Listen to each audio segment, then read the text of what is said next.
Things, but slow and expensive are two of them. Solana affords people the opportunity to participate for relatively low money, for basically no gas fees. So they can join for a small bag, a large bag. They can get out when they choose without being taxed a substantial portion.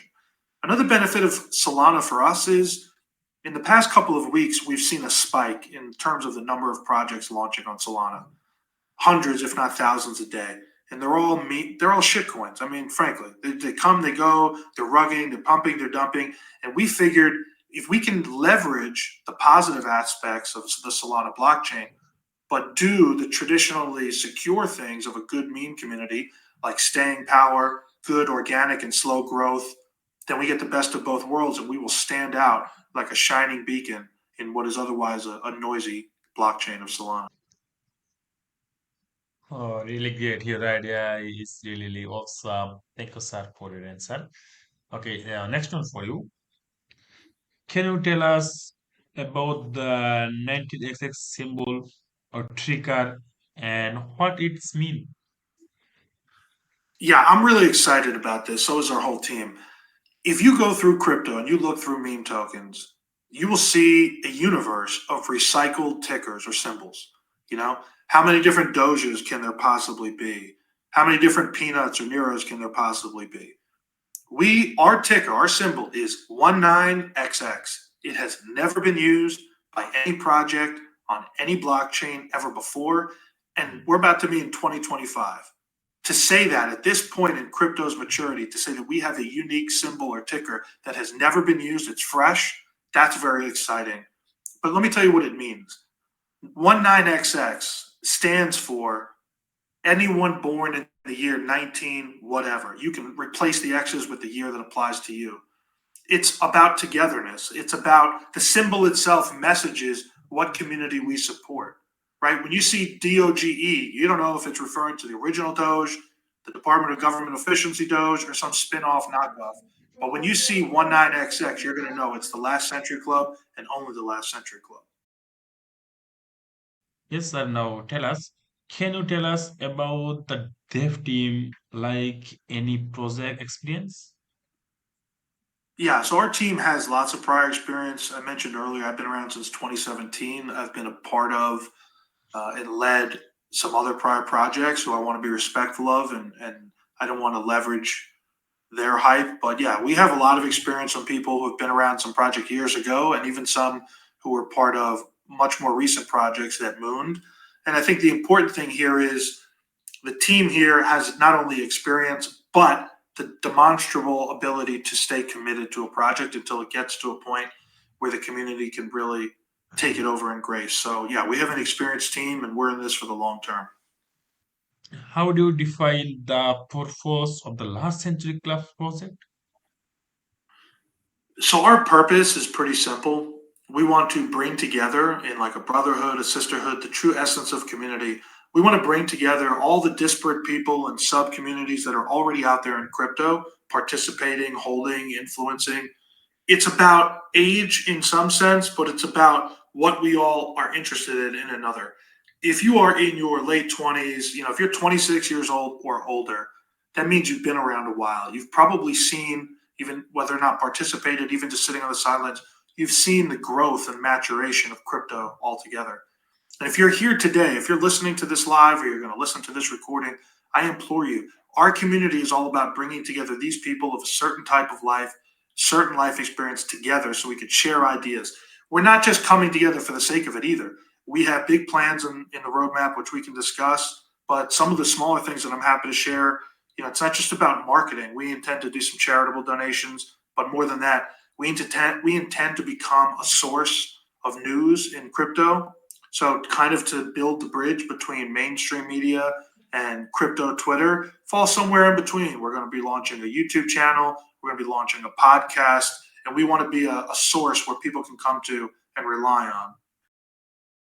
Yes. What type of things are planned in the roadmap? Yeah, so I just talked about this. Our roadmap, which we're, by the way, we have our V1 website. It's up, lastcenturyclub.io. We are working on a V2 version of that. Within the first 24 hours, we had our DEX tools and DEX screener branding up.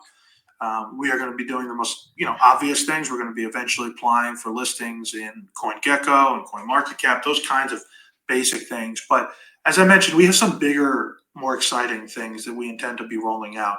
Not the least of which is including a media company or news, and also doing some merch. So, Last Century Club, there's a lot of things that it touches a nerve with. For example, there are people who are 26 years or older. You probably remember TV shows that you grew up watching but that are no longer on the air, or foods like snacks that you used to enjoy when you were younger, but they no longer sell. You've seen the change, right? Clothes, how fashion has changed all the way through. The passage of time is what unites us. And that's actually what we're going to be leveraging to bring together so people can celebrate some of the best memories that they've had and also talk about what the future holds. What make it different or stand out in the meme space of crypto? Yeah, so I think we're different and stand out in a lot of different ways. The most obvious is our ticker or symbol 19XX. It's never been used, it's fresh. So we're completely unique in that way. No one can ever copy that. Or excuse me, no one ever can ever say we copied that. The second thing is our target audience, right? Everybody these days in memes, who are they targeting? Really, who's interested personally in some random cartoon animal or character? The reality is not many people. Most people have no choice but to join meme projects that are kind of about nothing. They're just hoping their bag pumps and hoping they don't end up as exit liquidity for somebody else. But our project is different in that we have a very legitimate community. We are trying to bring together what amounts to millions of people already active in crypto, already participating, bring them together in this project, let them have a togetherness, let them have a platform, so to speak, where they can exchange ideas and information and also simultaneously see the token price rise and make some money. So I think we're doing things different. I think we're meeting crypto where it wants to be met. People are craving legitimacy and authenticity, and that is what Last Century Club is going to offer. Do you intend to connect to the larger crypto space beyond just memes? If so, how? Yeah, I think it's fair to characterize us in the Last Century Club as a meme. That's what we are, but we intend to be more impactful than other memes. Memes is like a subcategory of crypto, but we want to participate in a larger ecosystem that is crypto, whether it's Bitcoin, frankly, even Ethereum, even non-memes things. If Michael Saylor and his company MicroStrategy buys Bitcoin, we want to be sharing the news of that and maybe doing some analysis. We want to reach out to people with expertise and give them a platform. We're going to start doing some spaces on X when we hit 1 million market cap. And it's not just going to be us sharing ideas. We want to bring on guest speakers, just like you're giving us this opportunity. We want to reciprocate and give that opportunity to others. But then even beyond crypto, like IRL, there's a lot of companies who have been around for a long time. There's a lot of people out there who are interested in crypto, but they haven't found the bridge to enter the market space yet. We want to meet them there. So we're going to be reaching out to kind of share ideas about products and marketing ideas that are really exciting. I see you have not just a logo, but also two characters or mascots. Can you tell me about them? Yeah, that's a really good question. So yeah, our logo it looks like a badge or a beacon, but we also incorporated two human being caricatures, a man and a woman, and we did that on purpose. We want to be inclusive in our community. The people who are involved in crypto are not just white men 18 to 35. It's men, it's women, it's however you identify, all different races, all different ethnicities from all over the world.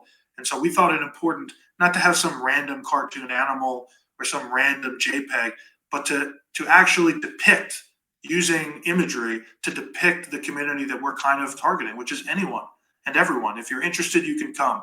I think historically, a lot of women have been hesitant, maybe just standing on the sidelines because when a lot of these other meme communities, they're just not very warm and inviting. They're kind of toxic, or at least they can be. That's not our Telegram. That's not our space. That's not our mission. If you're a woman, a man, whomever, whether you're from India or Indiana. It doesn't matter. You can come into our community and be a part of it. Can you? What are some final words you wish to offer the audience who is the new to your crypto, your project? Sorry. I mean, look, everyone out there is basically new to our project because we only launched about 2 days ago. And I thank you all for listening. And what I want to share with you is if you're just looking for a quick, 100x promise that ends up not being fulfilled, we're not your we're not your project. If you're looking to just piggyback off of the next cartoon animal meme, we're not your project. And all due respect to those other ones, that's just not us. We are a community intended to reach the broadest population base in crypto, which are people born in the 1900s, but still here in the 21st century, enjoying the technology, helping invent and shape the technology. And we all have, a world of diverse thought and life experience, and we want to share it with each other, exchange it with each other, and lift each other up ultimately. So thank you for giving me the opportunity to speak today. I really appreciate it, and maybe we can do one of these in a few weeks when we're booming. Awesome, and thank you, sir, for your great answer. And that's all today this segment. And can we move for directly a live segment? We will select some question for listener. Are you ready for Sure. this? Yes. Okay, sir, please give me 1 minute. I'll select. I see. Yes. This question about the tokenomics. This question asks David Milon. Yes, David Milon. Can you explain the tokenomics of the project and how is the total token supply structure and what mechanism are in place to ensure value? So when we launched on Solana, we did so with 1 billion in total supply. So that's kind of the tokenomics, but we launched it in a very secure fashion. So it's all out there. 98% of it went to the liquidity pool on Radium. 2% was allocated for the team. The team's wallet is right there in the holder list. Not a single token has been sold or dumped, and we're 2 days in, and we don't intend to. We're going to hold it.